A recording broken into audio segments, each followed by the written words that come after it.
Hi, Dr. Larry here from the Tillman Solar Wind House in South Charleston. Just wanted to bring you up to date on some improvements that have been made here.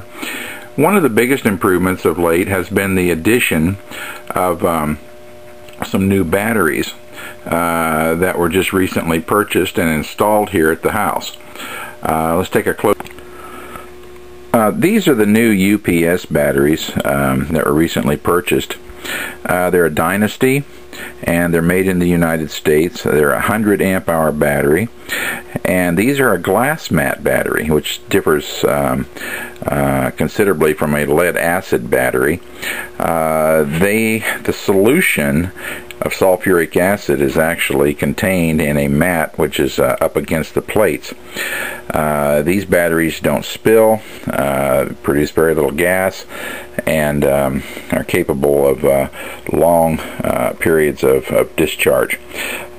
These batteries are a deep cycle battery, mainly used in UPS systems, which is uninterrupted power sources, and they serve quite well as an off-grid battery bank. So if you look these up, these batteries are about $300 a piece, and we have 12 of them here. So there's been a considerable amount of involvement in getting these here, but we're glad they're here and we're glad they're installed, and they seem to be functioning.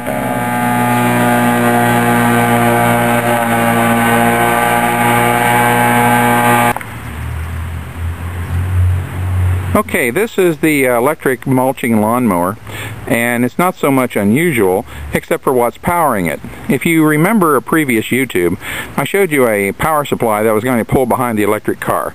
Well, here it is, my power-to-go wagon. And you'll note that the lawnmower is actually plugged in to a receptacle right here, which is supplying power. Now I'm going to show you what I had previously decided to use a 17-horse engine and an alternator system, but I decided to do something a little less effective, but still seems to have benefits, even pulling the electric car.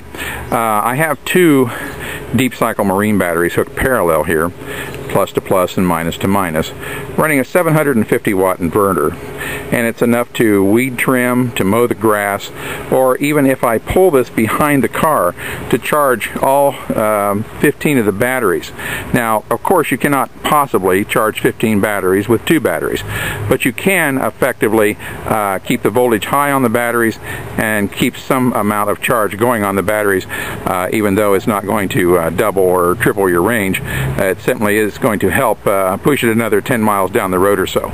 So that's what it seems to be doing. I don't have any figures right now to substantiate any of that. But this is a little power wagon. It's nice around the yard to use when you're mowing grass or trimming or something like that. It requires a little power. And in a power outage, you can see that it would be nice to set up at the neighbor's house or something. You need to run a refrigerator or something. And now, for those of you that have been following the greenhouse, I'm going to bring you up to date on that. We have inside here the lettuce. This is the second planting of the Simpson lettuce that has been growing here in this bin. And let's see, we have some cherry tomatoes here, and I've already picked them, so I really don't have a whole lot of cherry tomatoes. Here's one over here. You can see maybe right there. But I just picked them all, and so we're waiting for some more to come on. And the hanging baskets, or the hanging upside down tomato plants, seem to have been a success. We've harvested many tomatoes off of here, and there's still one down here that needs to be picked.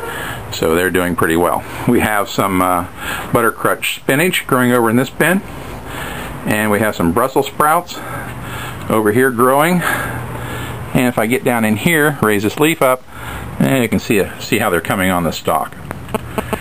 Have some beets growing below those.